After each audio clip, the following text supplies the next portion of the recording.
Right now, I'm holding the most bizarre food you'll find in the Middle East, a collection of odd animal parts I never expected to find here in Iraq. In southern Iraq, it's all grilled meat and river fish. Whoa. But up here, things get extreme. Worms? Yeah. Are you using the right word? 4 hours north of Baghdad, the flat desert gives way to green mountains, waterfalls, and snow. This is Kurdistan, a region with its own flag, its own language, and food that has almost nothing in common with the rest of Iraq. Ew, what's that, brother? Today, I'm going deep into Kurdish kitchens, and with every meal, This is something that's actually new to me. the food will get further Wow. from anything you've ever seen before. When it comes to Americans, we don't like our food looking back at us. Then just close your eyes and chew. But first, we're easing in with breakfast.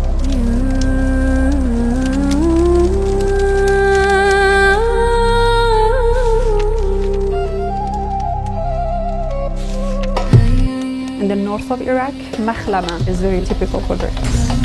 It's a kind of omelette, but in a very Kurdish way. A mountainside kitchenette and a pair of ripping hot skillets. Butter hits the pan and cooking begins. Onions and tomatoes join in. This part of Iraq was completely different from Baghdad, from the desert, or from the marshes where I was earlier. This is mountainous, these are the highlands. Today my mission is to learn more about the Kurdish people, but especially about the Kurdish food. Because this is going to be my first experience of Kurdish food anywhere ever. The onions, turning soft, sweet, and caramelized, signals it's time for the meat.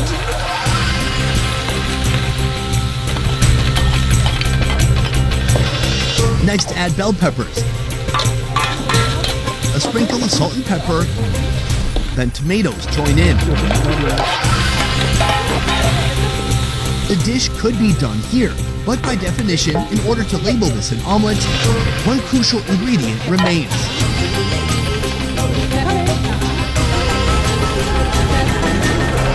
Meeting me here, high in this Kurdish hillside home, Arazu, local entrepreneur and passionate ambassador, proudly sharing her culture with the world. Earlier, you were telling me that we're gonna have an omelet for breakfast. Yes. Usually, an omelet would be a little bit more eggy. I would call this meat and vegetables with 3 eggs in it. Yes. Normally here, omelette is mixed with either like grind meat or chopped lamb meat. And which one do we have here? We have the beef. We're gonna get to this soon. So far, I've experienced a lot of food throughout the rest of the country. And as I look at the table, I see some similarities and I see some differences. I'm seeing fewer cheeses and more like butter and yogurt. Yes, cream. And gamer? Yes, but from the sheep. This is the clotted cream. This is the very first food I tried in Baghdad, but I had the buffalo version. This is made with sheep. Let's see if it's a little bit more gamey or not. The way it melts in your mouth is really delicious. That's fantastic. And nothing sheepy. I was so worried because, anytime you get pizza or something with goat cheese, it's just like sour and intense. And it's like, okay, I feel like I'm French kissing a goat. But here, no. Clean. Yes. Smooth, creamy, very nice. Here we have the bread. Now the bread is interesting because they have a huge pile of bread in the kitchen, like over a foot tall. Actually, you're here at the end of the stack. It's normally like a long column. It lasts really long because it's thin and dry. So anytime they want to serve it, if it's required to be tender, they spray some water so it gets soaked and it's ready to make some little sandwiches. I'm gonna put some qimar, some honey at the top with some walnut, and then you make a little bite. Cheers. Oh, that's delicious. Obviously the honey is sweet. We've got some interesting texture from the walnut and all of it's wrapped in a little Kurdish bread burrito. That's nice. Would you like to have some cucumber on your little sandwich? I'm okay. Can you tell me a little bit about the village where we are right now? This village is called Shush village. It's part of an ancient town called Acre. A lot of internationals and the locals, they come here to experience the real experience of Kurdistan. Maybe the food is simple, but it is the way that it's been prepared for centuries. Let's try the special one. Let's get to it. My favorite flavor in this is like a kind of half-burnt fried onion and the aroma of the smoked yam. Cheers. Yeah, it's a little smoky. I like that. The egg is present, not always obvious or able to be perceived. Beyond that, it's almost like an American hot dish. It just tastes like nice, delicious ground meat with some veggies, a little egg for filler. There's not really a lot of spices or seasonings in there, is there? In the past, we had some limited spices. So normally they add the flavor to the food by onions and some of the herbs. Yeah, I would say it's mild flavors, but still very flavorful, and the onions add a lot of flavor. Yeah. This is an incredible way to start, but first I have a lot of questions about Kurdistan. Yesterday, we drove from Baghdad all the way here to Kurdistan. And when entering Kurdistan, we went through kind of an intense checkpoint. Let's see what happens. We have a bus full of people. It's a checkpoint that when you look around, you see a lot of people having their bags searched. And it's interesting because I felt like I was going into a new country. And then at the border, I also saw flags that were different from the Iraqi flag. And I'm trying to just wrap my mind around what Kurdistan even is. Kurdistan is the land of Kurds, that they are indigenous people of the region. We've been here for thousands of years. Our language, our culture, our food, our custom, everything is different. The Kurds are over 45 million people around the world. The region of Kurdistan inside Iraq is the only autonomous region. It's like practically two countries in one country. We have our own parliament, our own president. We, the Kurds, if we want to travel to the federal Iraq, we don't need to have any documents stamped. But the Iraqis, if they want to enter Kurdistan, they kind of have an internal visa. It's just to keep Kurdistan as safe as possible. So proudly, the crime rate is very low here, and we don't have drugs. But you do have alcohol. A lot. Not everyone is Muslim in the region. So today my mission is to learn more about the Kurdish people, but especially about the Kurdish food. And we're going to be ending today with something that, for me, is a bit extreme. I'm talking about pacha. What is it?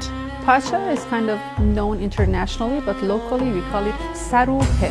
Sar means head, pe means legs. The way that it's served is like the entire head. So it's going to be the brain, the eyes, the tongue, the jaw muscles, and also the legs plus. Oh, plus. Yes. What you're describing so far, head and hooves, I've had that in Iran, which is right next door. They call it kale poche. But there's more. You will not be disappointed. But before the pacha, we have some other food to try. So let's keep moving. Yalla. From the mountainside, we're headed to Kurdistan's very own capital, Erbil.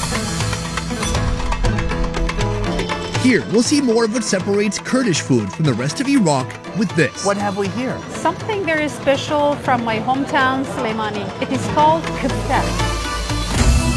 We're at Kazwan, a restaurant where Kurdish tradition isn't just preserved, it's served every single day. I had something that was in a ball shape in Baghdad called kuba, and I wonder if that was a cousin of this dish. I'll do the genetic test later, but this could be a cousin. Here's how it's made. First, the rice, cooked in water seasoned with turmeric, salt, and paprika. Later, that rice will form the shell for this dish. But first, the filling. Fresh ground lamb and beef hit the pan, sizzling until brown.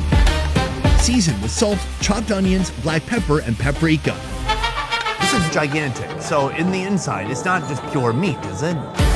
Plus almonds, plus raisin, chopped celery leaves. Next, the shell.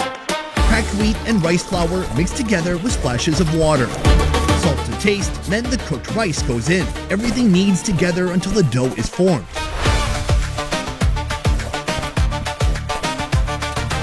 Pinch it off, flatten it, shape it, and bring back that filling.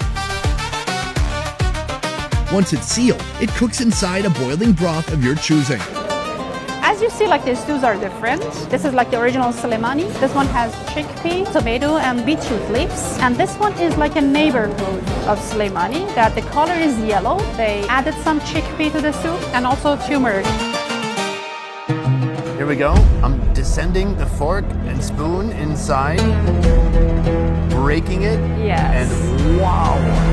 So it's a pretty thin layer on the outside, and inside is absolutely packed with the stuffing. We made sure like a good chef makes it. Come to me. Oh yeah. Wow, this thing is a beast. This is a big ball of protein. And I love that it's mixed with nuts. Let's give it a shot. Do you know what flavor hit me first? Celery. But then it's paired with these other ingredients that I've not really experienced with celery before, like turmeric. The combination of the celery leaves and beef, miracle.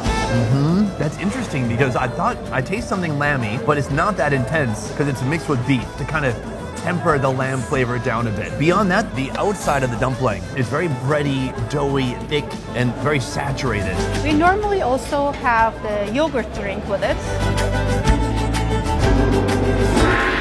Really cleanses the palate. Very sour. Pretty intense. And then we have this right here. Is this going to taste much different? It's not just a food, but there's a story behind it. In Süleymaniye, we have a neighborhood called Sabun Karan. They used to make soap in that neighborhood. The soap was made of the animal fat.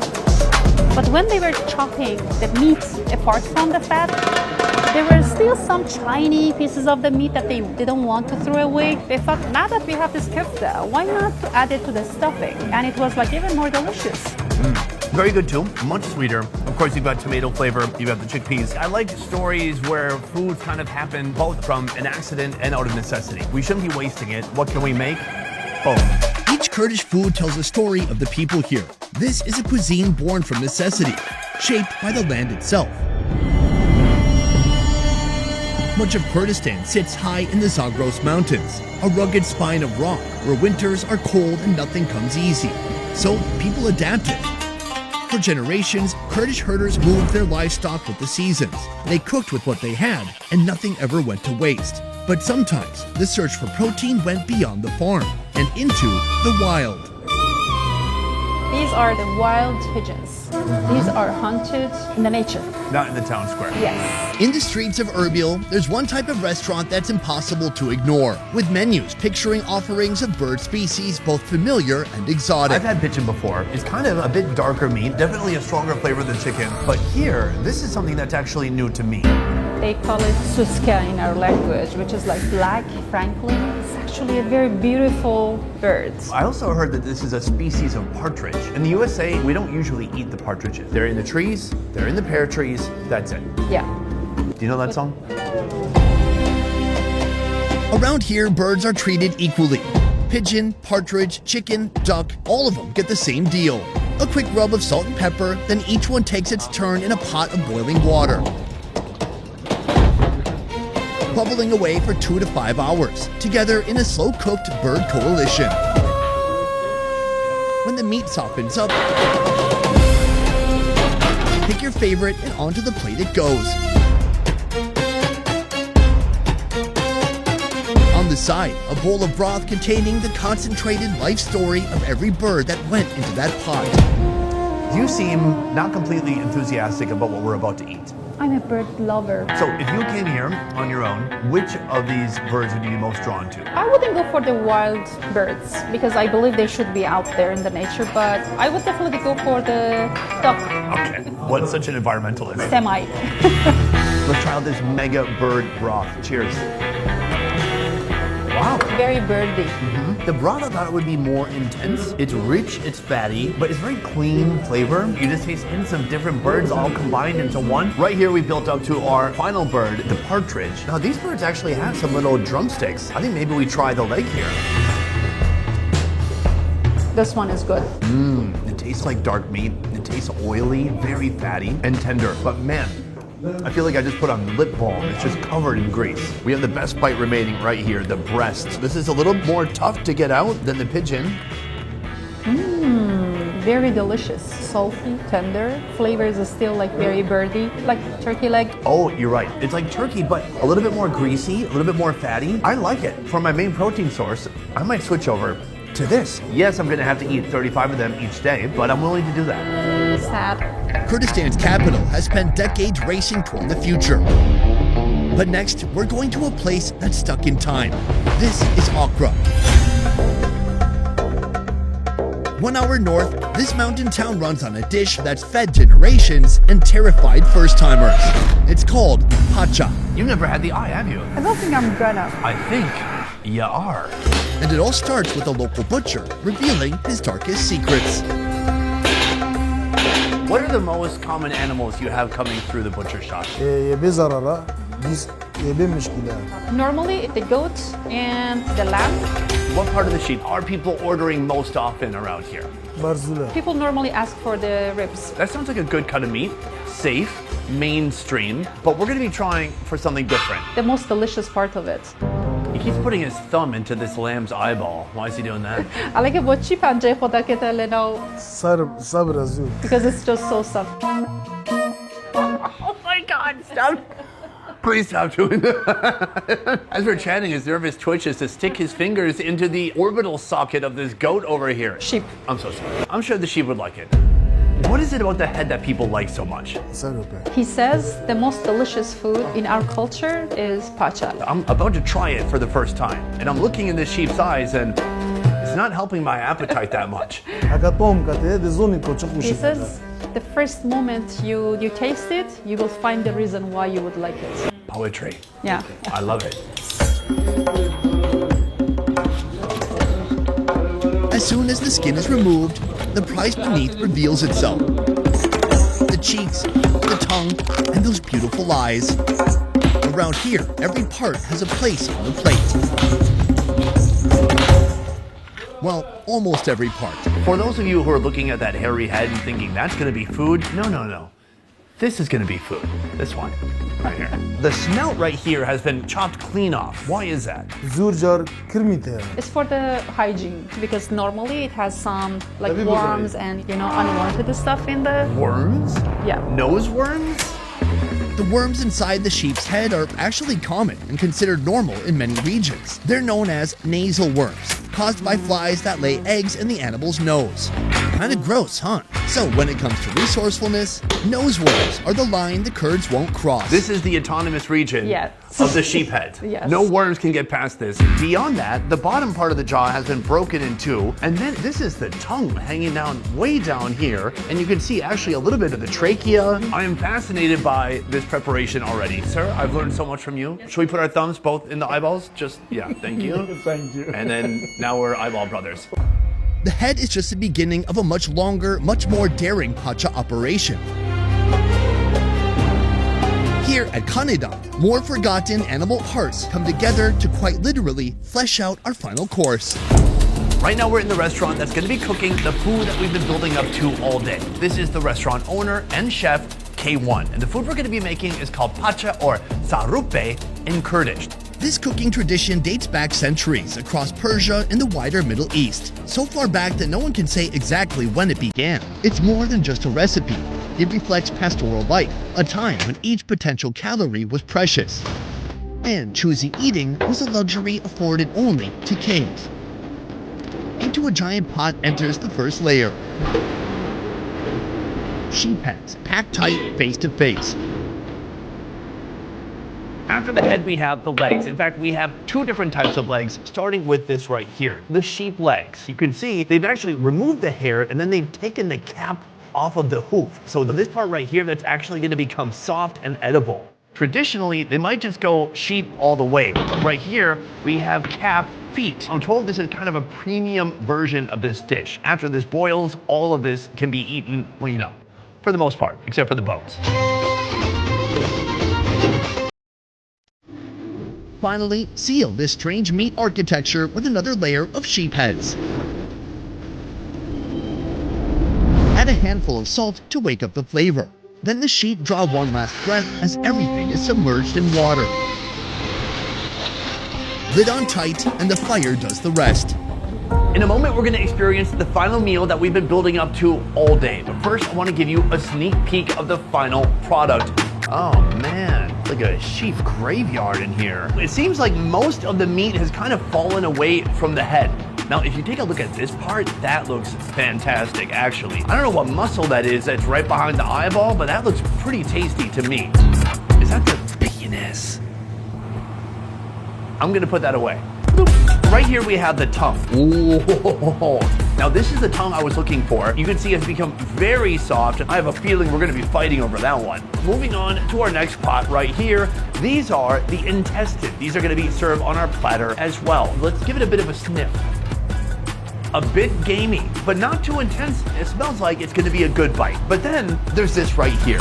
This is something I've never seen before. Now, I've had head and hooves, but I've never had a stomach from a sheep stuffed with rice and sewn shut like what you see right here. Ooh, they are plump. It feels like touching fabric or carpet. I'm curious how this meal is going to come together with all of these heavy foods, but I guess it's time to find out.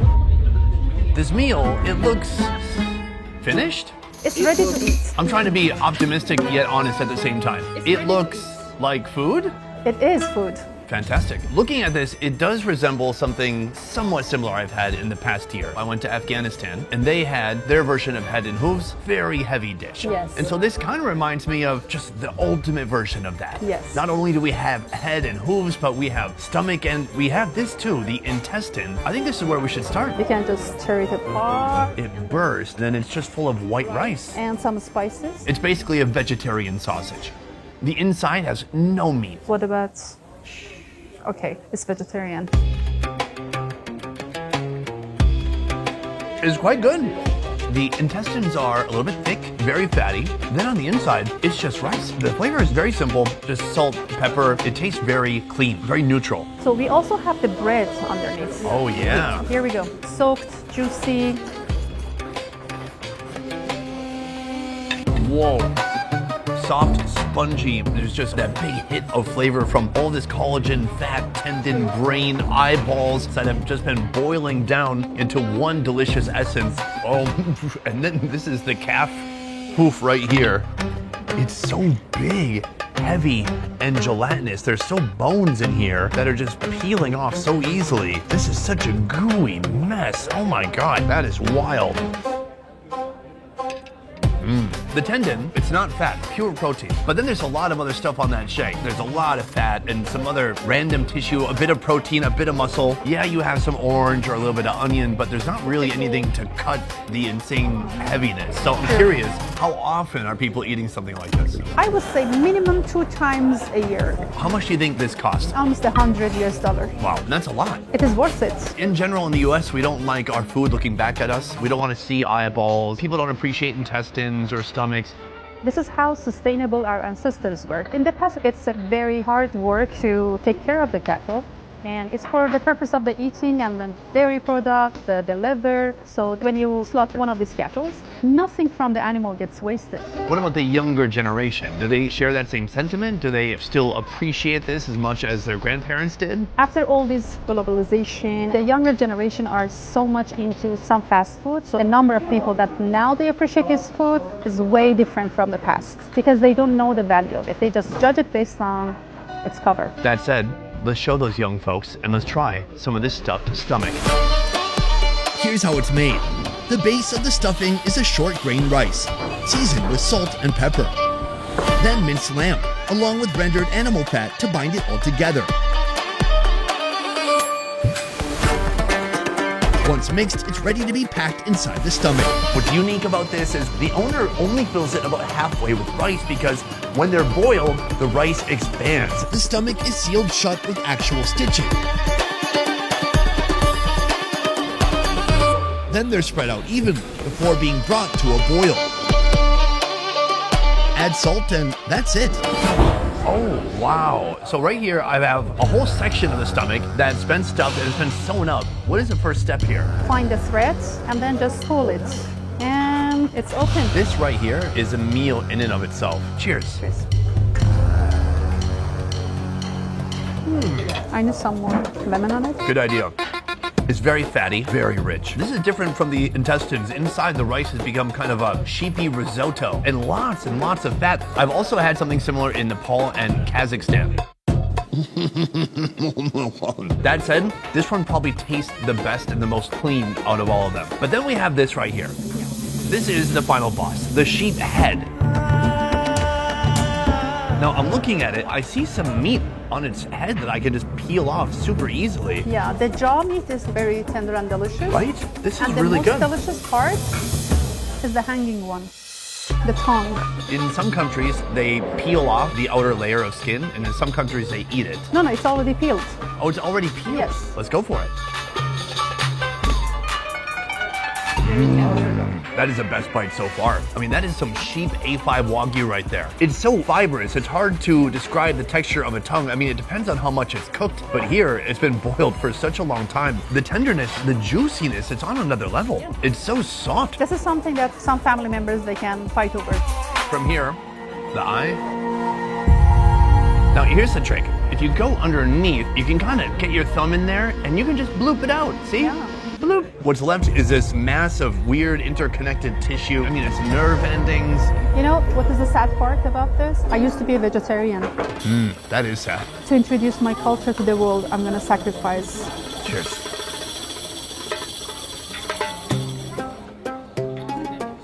Now I understand people. It's like mainly the mindset. Because it's delicious. It tastes exactly the same as when I have some ribs, for example. 100%. I gotta say, I'm pretty used to it by now. I've had sheep eye in Kazakhstan. I've had sheep eye in Peru. I'm a sheep eye fan. Before we wrap up, I want to talk about Kurdistan. Do you consider Kurdish people to be peaceful people? It's the fact. I don't consider it's already there. We are the only nation in the region that we never invaded other people. We have defended ourselves by proof. But do you think that's also why the Kurdish people don't have their own country? That's not why.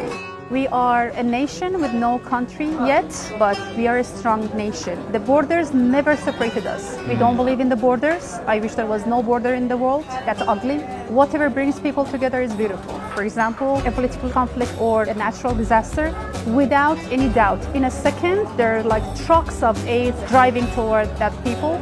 Not only the Kurds, even whatever happened in Turkey for the earthquake, Kurds didn't think, oh, they're Turks, let's not help them. So we are definitely the people of peace, and we will be the people of the peace. Is it your hope that in the future, Kurds will get their own country? Of course, we do deserve that.